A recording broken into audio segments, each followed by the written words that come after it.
And so as we enter into week number 2 officially here, class, this is going to be week 2 of our course.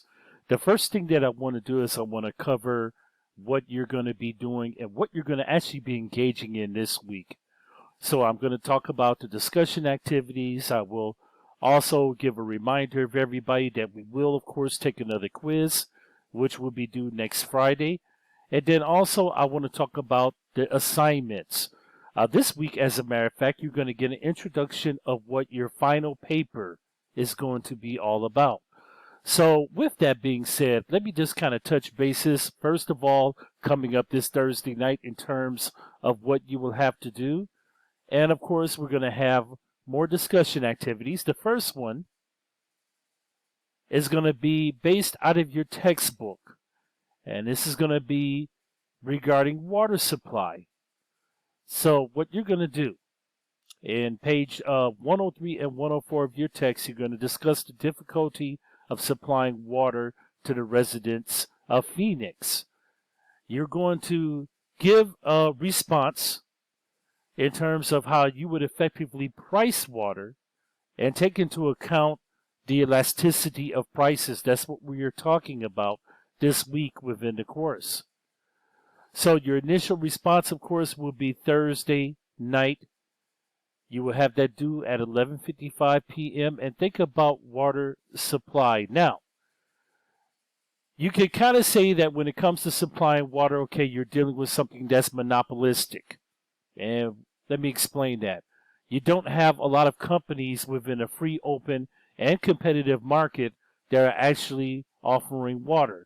You may have like one entity. For example, here within Milwaukee, we have the Milwaukee Water Works that happens to provide services for residents here within the city and within the county of Milwaukee. So think about this and give me your response that will be due at 11:55 on Thursday night in terms of what you would do to effectively price the water. Keep in mind, okay, you may want to take an inelastic approach as opposed to an elastic approach when it comes to pricing the water. So think about that and give me a response. Moving on to the next discussion question that you will have, you will be talking about private property rights. So this is regarding drone ownership, okay? And pretty much with this one, okay, you're going to think about the laws, okay, or maybe the ownerships or the parameters to where you're able to fly a drone, okay, and what's considered to be, for the most part, a violation of private property. So what you're going to do is you're going to research, you're going to comment on the laws, and you're going to discuss whether you believe private property rights need to be redefined in order to balance the rights of two comparing interests. All right, that's the right to fly versus the right to control one's property in all three dimensions. So what I recommend is this. I recommend maybe going to the FAA website to see what their coverage happens to be or what their policies are when it comes to drones flying over private property.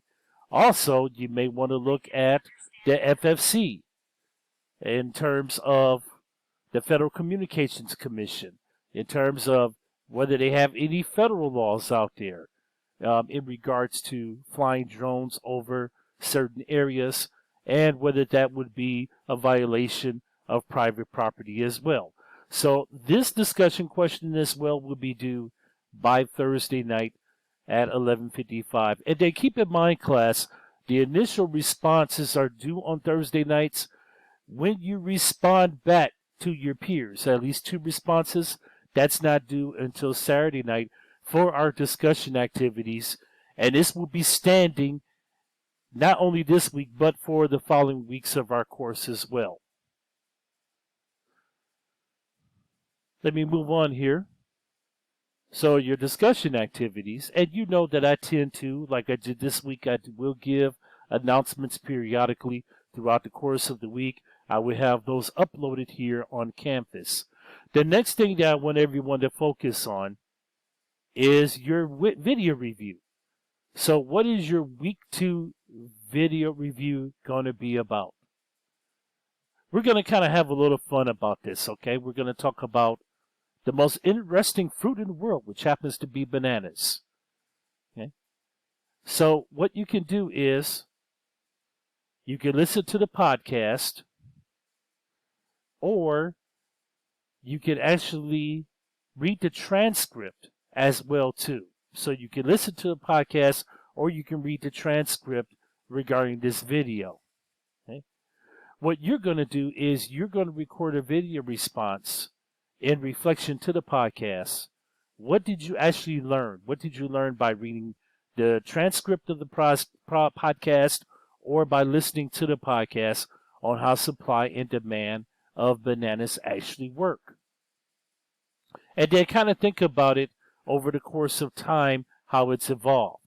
And what are the current threats to the supply of bananas? So think about frost conditions that may hit a plantation. All right, that's considered to be an actual threat.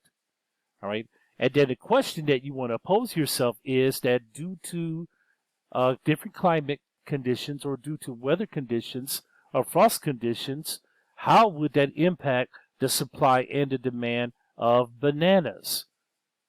You got to think about merchants, which happens to be grocery stores. Okay, what would be their response to this?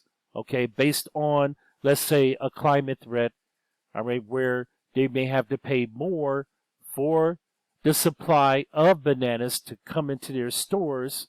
What do you think is going to actually be the price setting of that based on the actual demand by consumers? And I think pretty much all of us know the answer to all of that in terms of what merchants would happen to do. Okay, threat conditions, they're paying more, so what are they going to do within the actual retail market? They're going to charge more for those bananas in order to make a profit within their store. So again, just like you did week 1, this presentation is going to be 2 to 3 minutes in length. All right, and uploaded on YouTube, just like you've been doing. Use Screencast-O-Matic, and I actually did make an announcement today as you look at the announcements on how to download Screencast-O-Matic, and there's also a tutorial that happens to be loaded up here within Canvas on how to put Screencast-O-Matic within your computer drive. This is going to be due on Sunday night at 11:55 p.m. This will be your week 2 video review regarding the world of bananas. Now that's one assignment. Let me move on and let me discuss the other assignment that's going to be due on Tuesday night. Now, as you notice, you didn't have a paper to actually write within week 1, and there's a reason for that. With this being an actual 8-week course, your paper portions are going to be due starting on week 2, and this is going to extend itself all the way through week 6, with the last 2 weeks of week 7 and week 8. You can either make up in week 7, make that a free week, but the final week, week 8, is when your full paper is going to be submitted over to me. That would be the final paper. So let me explain what we're doing with the actual paper. I'm going to go back down here to week number 2. Your paper, first of all, let me introduce the paper to you in terms of what it's going to be about. It's going to be an economic comparison that you're doing, comparing the United States economy with another country's economy of your choice and your selection. If you're having problems thinking about another country's economy to actually research and write on, feel free to reach out to contact me, and I'll be more than happy to help you through the process. So the first part of the paper, and this is what we call scaffolding when we break up papers into different sections, with one section being due 1 week and then the following sections being due in following weeks within the course. So this is going to be a scaffolding project that you're going to be doing. So in your first section of the paper, which is going to be due Sunday night at 11:55 p.m., all right, and let me put emphasis on June 25th, if you happen to be looking at this video. Not this Sunday night, but the following Sunday night. So please pay attention to the due dates that you see within Canvas. You are going to select a foreign country for your economic comparison analysis. You're going to look at the factors of production that are found in the United States and also the country that you chose. And so what you're going to do is you're going to do a comparison and contrast regarding the factors of production. As a matter of fact, production market maximizers is something that we're going to be discussing within this week within the course content.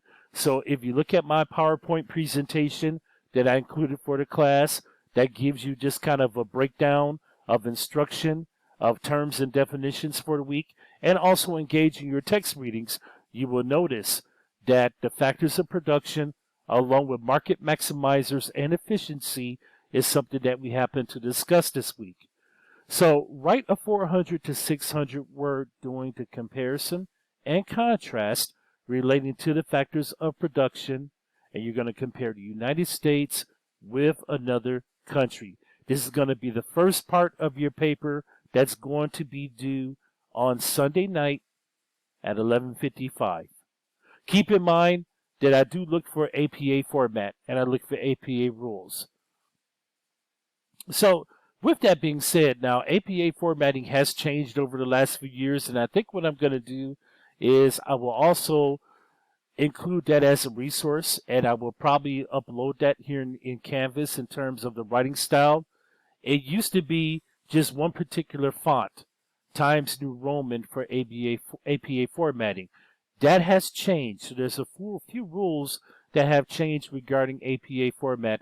And so what I'm going to do is probably upload the revised rules on writing in APA style and make that available for the class.